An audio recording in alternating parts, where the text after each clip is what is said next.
Bueno, miren, hace algunos días se produjo el encuentro nacional, por supuesto, virtual de los agrimensores de todo el país, de la Federación Argentina de Agrimensores, y en ese encuentro hubo un par de cosas realmente muy interesantes. La Semana de la Agrimensura terminó el viernes 23 de abril, se hizo de manera virtual y hubo hay un reclamo muy fuerte a todas las provincias argentinas a que por fin se aplique lo normado por la ley de catastro 26209 y que se haga siempre que haya una transferencia del dominio territorial, una cosa que se llama VESP, que vamos a preguntar qué es el VESP. Y estamos con el presidente justamente de la FADA, de la Federación Argentina de Agrimensura, que es Marcelo Lupliano, que además es rionegrino. Marcelo, ¿cómo estás? Buen día. Buen día, Antonio, ¿cómo va? Bien, un gusto hablar con ustedes y con la audiencia. Bueno. Y coincido contigo en que la versión del arriero de Dividido es la mejor. Sí, una cosa impresionante. Bueno, pero estamos para hablar de esto que a veces a la gente le suena abstracto hasta que le toca sufrirlo, diría yo. Exactamente. Que es cuando te vienen todas las preguntas y decís, pero ¿y cómo me pudo suceder esto? ¿Cómo me puede suceder que mi vecino dice que su terreno llega hasta acá y el mío llega hasta allá, y así sucesivamente? Podríamos dar millones de ejemplos. ¿Qué es el VESP? A ver, en principio quiero decir que nosotros utilizamos brindar o aportar seguridad jurídica al negocio inmobiliario. Claro. ¿Sí? Ese sería el objetivo principal de nuestra participación como agrimensores. ¿Qué sucede? La Ley Nacional de Catastro se sancionó en el año 2006, está vigente desde hace 15 años, ¿sí? O 14 y monedas.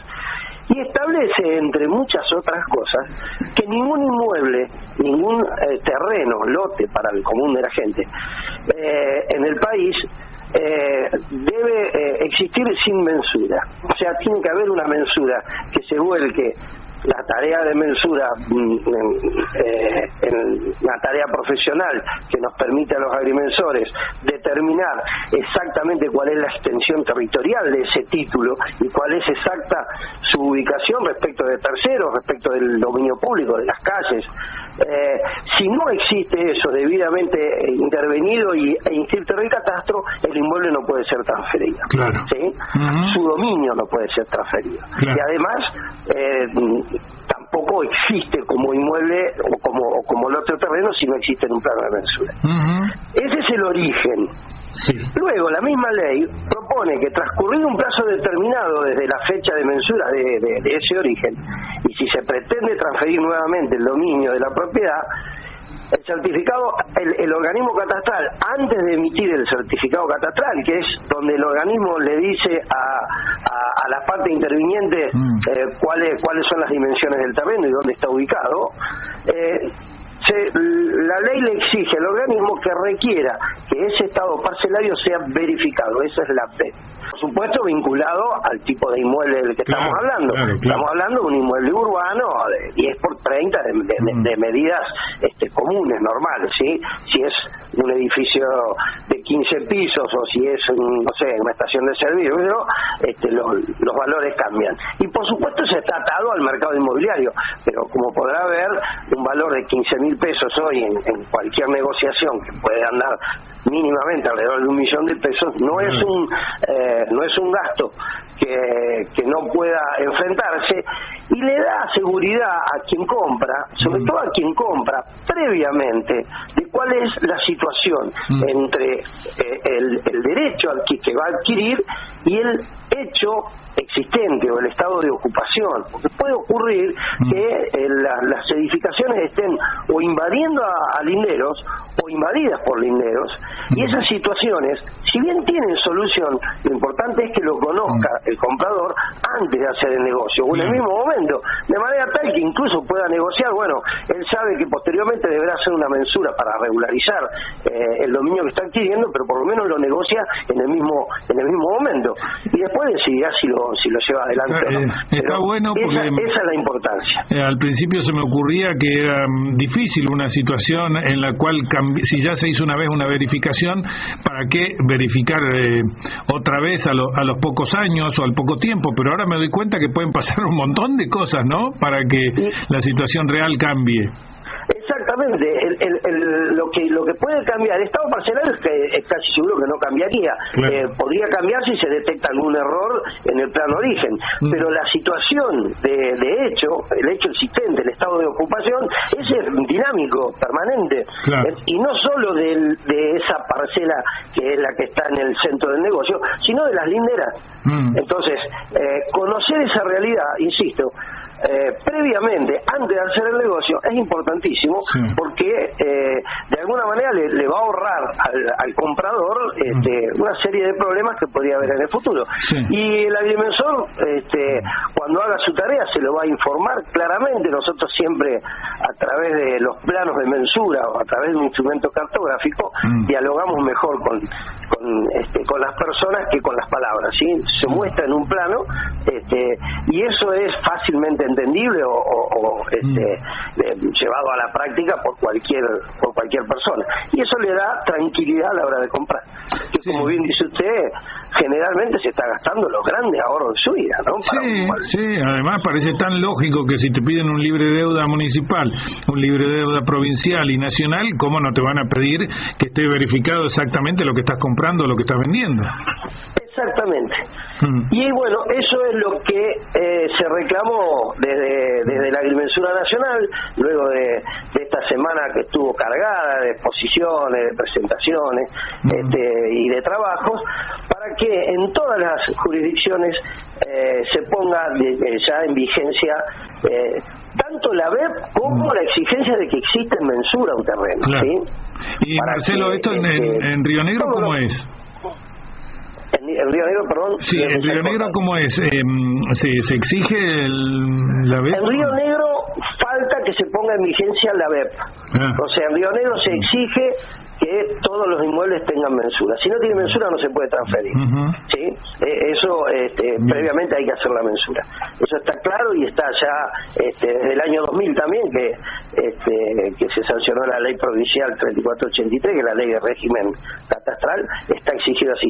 Pero no así con la BEP.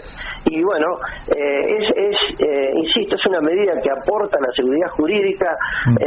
La ley fue sancionada por unanimidad en el Senado y en la Cámara de Diputados solamente 2 votaron en contra. Entonces no lo decidió la agrimensura, lo decidió el Parlamento Nacional. ¿Con qué objetivo? Asegurar o contribuir a la paz social, porque cuando usted tiene problemas de límite, generalmente termina en un en una cuestión que puede terminar en la justicia o no, y que desde ya va a generar gasto y va a generar mal humor y enojoso. Es enojoso seguro, por supuesto. Exactamente. Y después por otro lado también el hecho de que nosotros, cada uno, un agrimensor, vaya al terreno y verifique y releve las construcciones, cuando las notifica al Estado, el Estado tiene inmediatamente actualizada la realidad respecto de las mejoras y del impuesto inmobiliario de ese inmueble. Te cambio un minutito, claro, sí, se entiende perfectamente. Me permito cambiarte un minutito, porque otra de las cosas importantes que se hablaron en esta semana de la agrimensura está vinculada con algo que nosotros acá en la cordillera, por supuesto, especialmente apreciamos y bueno, tenemos como uno de nuestros grandes tesoros, que son los lagos, ¿no? Y fíjense, le cuento ahora a la gente, que se estuvo hablando de esto, porque resulta que si cambiara el estatus de los lagos interiores de la Argentina y se convirtieran o se declararan, por ejemplo, algunos de ellos como no navegables, esto significaría que podrían llegar a venderse, comprarse, transferirse, es decir, guardarse para una sola persona y no tenerse, como debe ser y como todos entendemos que debe ser, para el uso público, ¿no? Y se habló de esto porque es un tema que también le preocupa a los agrimensores. Sí, se presentó ante la Agrimensora Nacional un proyecto de ley que actualmente tiene estado parlamentario en la Cámara de Diputados de la Nación, que fue presentado por el diputado Santiago Ibón, que es de Esquel, es un diputado nacional por Chubut, que indica o que implica un cambio, una modificación en el Código Civil. El Código Civil es una norma de fondo en la que regula las acciones entre las personas. Y en un artículo, en el 236, dice que los lagos no navegables son del dominio privado del Estado. Cuando hablamos de dominio privado del Estado, quiere decir que están en el mercado, que son enajenables, ¿sí? O sea, comercializables, que son embargables y que son prescriptibles. ¿Qué sucede? En el código no se aclara bien qué es, cuándo un lago es navegable. Ni siquiera se dice cuándo un río es navegable. Y es un concepto obsoleto, y además obsoleto, el común de la gente no lo entiende. Y cuando vamos a la jurisprudencia existente respecto de los ríos navegables, nos preocupa la definición de navegabilidad legal que se le da a los ríos, que si se aplicara a los lagos, ningún lago resultaría navegable, por lo tanto, todos los lagos terminarían dentro del dominio privado del Estado y entonces la consecuencia sería que quedan en el comercio. Por lo tanto, nosotros desde la Federación Argentina de Agrimensores planteamos que se modifique y que en vez de no navegables o navegables, se hable de permanentes o no permanentes. Entonces, un lago permanente es del dominio público, directamente. Por ejemplo, ¿quién me va a negar a mí que el lago Huapi es un lago permanente? No tengo que explicarle nada a nadie, no hay que hablar con un abogado o con un juez. En cambio, si tenemos que hablar si el lago Huapi es navegable o no, y no está claro en qué termina esa discusión, y todos sabemos qué sucede o qué puede haber. Sobre todo que el año pasado empezó a cotizar el agua en Wall Street. Claro, eso exactamente eso iba a apuntar, ¿no? Sobre todo porque te dicen, ay no, está cotizando simbólicamente el agua. No. Estamos emprendiendo un camino que puede ser peligrosísimo, entonces está muy bueno llamar la atención sobre esto, y además con esta distinción quedaría muy claro. Uno está acostumbrado, yo acabo de venir por la línea sur y como llovió mucho, reaparecieron algunas lagunas que están adentro de unos campos que habían desaparecido, ¿no? Bueno, reaparecen, desaparecen, está claro cuál es el estatus de esas pequeñas lagunas, pero uno no las puede confundir con el lago Gutiérrez o el lago Mascardi o el Nahuel Huapi, ¿no?